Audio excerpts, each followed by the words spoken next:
Yo les potos, j'espère que vous allez bien. Aujourd'hui on se retrouve pour une nouvelle vidéo. Aujourd'hui on se retrouve pour parler de double B-twist.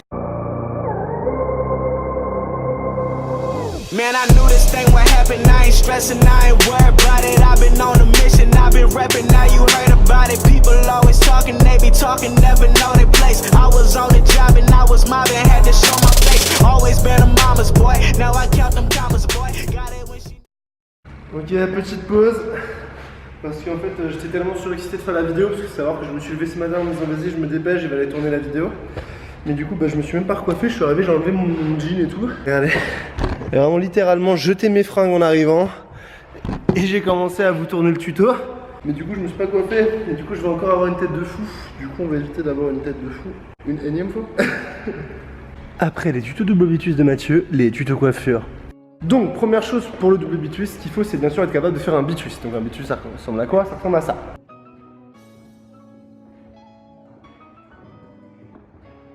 Ensuite, une fois qu'on est capable de faire un B-twist correctement, ce qu'il va falloir commencer à faire, c'est des variations du mouvement B-twist. Du coup, vous allez vous entraîner à faire des B-twist round, des B-twist illusion, des B-twist hyper, des B-twist double leg, des B-twist rodeo, etc., etc., etc. Quoi qu'il arrive, je vais vous mettre dans la description, j'ai fait une vidéo avec un maximum de variations de B-twist et j'ai fait d'autres vidéos, des tutos sur des variations de B-twist. Bref, en gros, ce qu'il va falloir être capable de faire, c'est de jouer avec les B-twist. Donc du coup, de jouer, ça veut dire faire des variations dans tous les sens, donc c'est toutes les variations possibles et imaginables de B-twist. Et ensuite, la deuxième chose qu'il va falloir faire, c'est commencer à faire des combos avec B-twist aussi. Je m'explique. Par exemple, vous allez mettre des mouvements avant le B-twist. Par exemple, on va faire 540 B-twist, ou alors on va faire des mouvements après B-twist. Typiquement B-twist swing cork ou B-twist vanish 900. Donc B-twist cheat 900. Après, on peut pousser le truc. On peut faire par exemple des B-twist double leg et vu qu'on arrive les deux jambes en même temps, on percute et on fait un backside 900. Bref, en gros, l'idée c'est de comboter le plus possible avec B-twist. Pourquoi vous allez faire ça? Parce qu'en fait, vous allez comprendre la figure beaucoup mieux en l'utilisant. En fait, si vous allez juste répéter B-twist encore et encore et encore et encore, bah vous allez juste faire des B-twist. Mais le truc c'est que plus vous allez faire B-twist dans des situations difficiles et différentes, plus vous allez prendre aisance dessus. Et forcément c'est beaucoup plus simple de juste rajouter un move avant B-twist ou un move après B-twist que de juste rajouter genre une vrille directement à B-twist. Donc du coup l'idée ça serait de vraiment faire un maximum de combos avec votre B-twist et en mettant des B-twist partout. D'accord? Donc typiquement vous allez faire des B-twist hyper, B-twist, vanish 900, hook, B-twist illusion ou hook, B-twist cork. Une fois que vous en êtes là, une fois que vous avez fait vla les combos avec des B-twist dedans et que vous êtes vraiment super à l'aise et que B-twist ça vous demande aucun effort et que vous pouvez faire de l'arrêt, que vous pouvez faire des trucs après, des trucs avant, etc.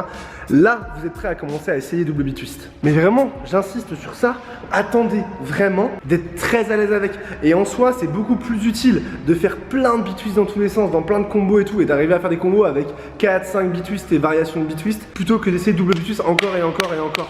Là, vous allez prendre l'aisance sur vos B-twist en les répétant et surtout, vous serez toujours sur les pieds. Parce que le danger avec le fait d'essayer une figure encore et encore et encore, c'est qu'on s'habitue à tomber dessus. Et croyez-moi, il n'y a rien de pire que de s'habituer à tomber sur une figure. Ça veut dire qu'en fait, à chaque fois que vous allez faire la figure, même si vous la faites le mieux possible et que ça se trouve, vous n'auriez plus arrivé sur les pieds, vu que vous n'avez pas l'habitude, vous allez juste rentrer les pieds parce que d'habitude vous tombiez. Du coup, je vous ai fait un petit edit de 2-3 combos que vous pourriez imaginer à faire avec des B-twist.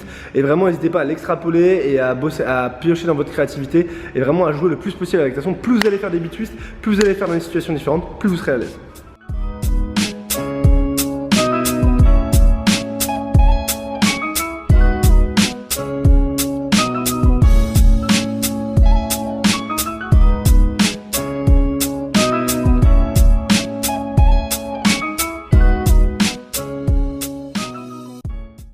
Bon, maintenant que vous avez vu à quoi ça ressemble, et j'espère que vous ajouterez votre propre créativité avec ça, vous ne contenterez pas de faire les 2-3 combos que je vous ai montrés, et vraiment servez-vous-en comme exemple, mais faites-en plein que vous imaginez, et rendez-les encore plus hardcore. Genre faites des combos de 10 moves où il y a 5 B-twist. Bref, plus vous en ferez, plus vous serez à l'aise. Donc, premier truc important à travailler pour double B-twist, déjà ce qu'on va faire c'est juste qu'on va vérifier qu'on est capable de faire une double vrille, et donc ça va être simple, on va faire un saut droit et une double vrille à l'horizontale. Bon bref, j'ai même rajouté un peu trop de vrille. En gros, l'idée, c'est de vérifier si vous êtes capable de faire 2 tours. Il faut vous dire que cette manière-là que vous avez d'actionner les 2 tours, c'est exactement la même chose que vous allez faire quand vous allez déclencher double B-twist. Ensuite, pour les premières fois, je vous recommande de prendre un tapis. Et si vous pouvez prendre un tapis ou même le faire un peu d'une hauteur, c'est-à-dire un petit truc comme ça va être encore plus simple, d'accord? Parce qu'il va vous laisser la marge de prendre des repères visuels en fait. Si vous voyez rien en double B-twist, ça va être l'enfer. Donc voilà, et en fait le truc c'est que là, vous avez déjà toutes les clés pour faire double B-twist. Vous avez fait plein de variations de bitwists différentes, vous êtes très à l'aise avec vos bitwists. Et vous pouvez faire la double vrille tête en haut, donc ça veut dire que vous êtes capable de déclencher une double rotation. Donc tout ce qu'il y a à faire maintenant, c'est d'essayer double bitwist. Et ouais, je suis désolé de vous le dire dans ce tuto, mais il n'y a pas de recette magique. Moi j'ai fait des centaines et des centaines d'essais pour poser double bitwist. Je pense peut-être même des milliers. J'en ai essayé au moins 10 par session pendant 2 ans je pense, avant de commencer à les poser. Et je les posais pas régulièrement et ça m'a mis au moins 6 mois à l'avoir genre entre 2 poses. Je l'ai posé une fois, j'ai attendu 6 mois, je l'ai reposé une fois. Mais vous inquiétez pas, je vais pas vous laisser tout seul comme ça. Maintenant ce qu'on va faire en fait, c'est je vais vous donner des conseils pour améliorer votre double bitwist, améliorer sa rotation et le poser rapidement. Imaginons que vous avez écouté mon tuto. Maintenant vous arrivez à faire la double vrille tête en haut, vous avez toutes les variations de bitwist et tout, et vous allez essayer votre premier double bitwist. Du coup déjà, le meilleur conseil que je puisse vous donner, c'est de penser à vriller en montant, d'accord?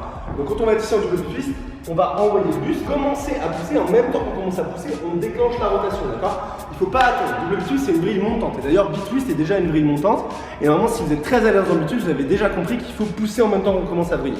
Ensuite, deuxième chose pour être sûr de ne pas se faire mal, du coup une fois qu'on est rentré dans l'axe du bitwist et l'axe du papillon, donc on pense bien à valider l'axe du papillon, mais normalement si vous êtes à l'aise dans le bitwist, il n'y a pas de souci. On va rentrer dans les 2 tours, et là ce qu'on va chercher à voir, la première fois qu'on rentre dans la vrille, c'est juste voir le sol à la fin, donc voir le tapis ou voir la surface molle. L'idéal, du coup, c'est donc je rentre dans la vrille et en fait, je pense qu'il y a une chose, c'est essayer d'aller voir le sol à la fin en envoyant ma tête avec mon corps. Quand on déclenche la vrille, je le rappelle, on garde tout le corps aligné et on va tout tirer ensemble, d'accord? Et quand on va tout tirer ensemble, on va essayer de regarder avec la tête. Ça va vous permettre d'arriver à voir le sol. Et en fait, ça va être votre premier challenge pour être à l'aise en double bitwist, c'est d'essayer d'aller voir le sol à la fin. Que vous arriviez sur les pieds ou pas, il faut arriver à faire les 2 tours et voir le sol à la fin. Une fois que vous arrivez sur votre surface molle à faire les 2 tours et à tomber en double bitwist, mais vous voyez le sol tout le temps à la fin, là, on va commencer à pouvoir bosser. Là en fait ce que je vais faire c'est que je vais vous donner plusieurs conseils et vous en fonction de votre double bitwist et de là où vous en êtes, vous allez essayer de voir ce qui marche pour vous ou pas. Le truc c'est que moi je vous donne les conseils qui marchent pour moi et qui font que moi je le pose tout le temps double bitwist et que c'est pas dur. Mais ça veut pas forcément dire qu'ils marcheront toujours pour vous, d'accord? Donc essayez mes conseils et essayez de vous en inspirer pour améliorer votre double bitwist. Donc c'est parti. Alors déjà le plus gros conseil que je puisse vous donner, c'est celui-là. Quand on part en double bitwist, moi je dis bien que je vais vriller vers la gauche, d'accord? Donc du coup moi j'ai le pied gauche devant. Il faut bloquer avec sa jambe gauche, d'accord, pour aller pousser vers le haut à contre-élan, un peu comme une percute salto avant, d'accord. Et en même temps, on va aller envoyer sa tête littéralement comme si on voulait la mettre dans ses fesses, d'accord. Le fait de faire ça, en fait, ça va faire l'effet d'accentuer le spin. C'est un peu comme quand vous partez en salto avant et qu'on va percuter devant alors qu'on envoie sa tête. Ça va vous faire tourner plus vite. Là, c'est la même chose en double bitwist. Donc là, on va bloquer avec la jambe, d'accord, sur l'élan. Ici, on va aller envoyer sa tête le plus fort possible. Alors, notez bien qu'il faut envoyer sa tête sur soi-même, dans son propre corps, d'accord? Et c'est ce truc-là, en fait, qui va vous faire vous inverser super vite dans l'axe du papillon. Et du coup, ça va rajouter naturellement de la rotation dans votre bitwist. Et en plus, vu que vous allez être beaucoup plus sur vous-même, du coup, ce sera beaucoup plus facile parce que vous aurez beaucoup plus de temps en l'air, en fait. Parce que plus on fait de distance, plus on perd de hauteur et plus on perd de temps en l'air. Je vous le remonte dans ce sens-là pour juste préciser une petite chose. Je vois plein de gens qui, quand ils essaient de double bitwist, posent leur pied gauche derrière. Si vous posez votre pied gauche derrière, là, quand vous partez, vous n'avez aucune puissance pour pousser, d'accord? Donc ce qu'il va falloir faire, c'est que le pied, il va falloir l'arrêter devant la ligne de trick, d'accord? Donc j'ai le pied devant en position de force et je vais faire mon bitwist par là, d'accord? C'est cette torsion qui va en fait vous faire vriller beaucoup plus vite. Ensuite, autre conseil, la majorité des gens que j'ai remarqué qui essayent double bitwist, ce qu'il faut c'est qu'ils font ça. Ils envoient leur bras, ils serrent et ils essaient de tourner, d'accord? Ce qu'il va falloir faire en fait, c'est tirer son coup de gauche en même temps qu'on rentre son bras droit. Et en fait, le coup de gauche, on va le tirer dans la hauteur et dans l'axe du bitwist. Ça va vous permettre de prendre beaucoup plus de hauteur et de vriller beaucoup plus vite. Donc du coup, c'est tout ce qu'on veut. Donc ce qu'on va faire, c'est que quand on est ici, on part dans le bitwist, là on a bien bloqué, on envoie la jambe, et là en fait on va aller tirer le coude vers le haut et rentrer dans le bitwist. Ça déjà ça va vous permettre de gruger entre guillemets de la rotation parce que vous enclenchez encore plus la rotation dans le sol. Et en plus vous allez voir que le fait de tirer le coude, ça va augmenter votre vitesse de vrille drastiquement. Donc, à partir du moment où vous êtes là et que vous êtes sur votre départ en train de tirer votre coude, tout ce qu'il va falloir faire, c'est aller tirer le plus fort possible pour essayer d'aller voir le sol à la fin. Et vous allez voir, naturellement, si vous faites le truc de rentrer la tête dans le spin, donc rentrer la tête comme ça, et d'aller tirer le coude à chaque fois, vous serez toujours dans le bon axe. Là, honnêtement, vous avez déjà quasiment toutes les clés pour faire double bitwist. Il y a juste un dernier défaut que je vois souvent et qu'il va falloir faire vraiment attention. C'est le fait de ne pas valider l'axe du papillon et de confondre l'axe du papillon et un papillon. D'accord? Donc l'axe du papillon, c'est quoi? L'axe du papillon, c'est l'axe de rotation du bitwist. D'accord? Donc l'axe de rotation du bitwist, il est ici. Alors qu'un papillon, c'est une figure, donc c'est la figure où on se laisse monter et on va changer de jambe. Je m'explique. Sur un papillon, vous allez vous laisser monter parce que tout ce qu'il y a à faire, c'est tirer sa jambe vers le haut, se laisser monter et changer de jambe. Et du coup, les trois quarts des gens, même quand ils commencent à poser leur bitwist, ce qu'ils font en fait, c'est qu'ils font l'axe du papillon et une fois qu'ils sont en papillon, au moment où ils sont censés changer de jambe, ils vrillent. Le truc, c'est que là, ça va vous faire déclencher la vrille beaucoup trop tard. Et du coup, vous n'aurez pas du tout le temps de faire les 2 tours. Ou du coup, ce sera vraiment galère. Du coup, c'est là où je parlais de la vrille en montant. C'est qu'en fait, il va falloir placer sa jambe et son corps dans l'axe du papillon et de vriller autour en même temps qu'on pousse. D'accord? Il va pas falloir attendre d'avoir décollé du sol. Donc de là, l'idée, on est ici. D'accord? Là, je vais plier. Je bloque avec ma jambe. Et là, regardez ce que je vais faire. Je vais envoyer ma tête ici en tirant ma jambe vers le haut. Et en fait, vu que j'ai déjà tiré ma jambe vers le haut, j'ai déjà validé l'axe du papillon. Donc là, tout ce que j'ai à faire, j'ai même pas encore décollé du sol, c'est de tirer mon coude et de déclencher la rotation pour aller voir le sol à la fin des 2 tours. Et voilà. C'est pas plus compliqué que ça. Après, le double twist, ça va demander beaucoup de drill. Typiquement, le double vrille tête en haut que je vous ai fait au début, ça, il faut en bouffer plein parce qu'il faut être vraiment à l'aise avec les 2 tours. Et ensuite, quand vous essayez double bitwist, dites-vous que j'essaie double bitwist une fois ou 2. Si ça se passe pas comme prévu, je rebosse sur mes bitwists et je réessaye double bitwist une fois ou 2. Alors si vous avez une sortie fausse, comme celle-là, ou si vous avez des tapis, ou si vous avez du sable, etc., vous pouvez faire plus d'essais, vous pouvez faire genre une dizaine d'essais, mais faites pas trop d'essais parce que vous allez vous habituer à tomber sur double bitwist. Et il n'y a rien de pire que de s'habituer à tomber sur un move, d'accord? Donc si vous n'êtes pas à l'aise, vous faites des bitwists, des variations de bitwist, des bitwists hyper, des bitwists ennemis, et vous essayez de jouer avec, et vous travaillez vos double vrille tête en haut, et peut-être vous travaillez vos double full, etc.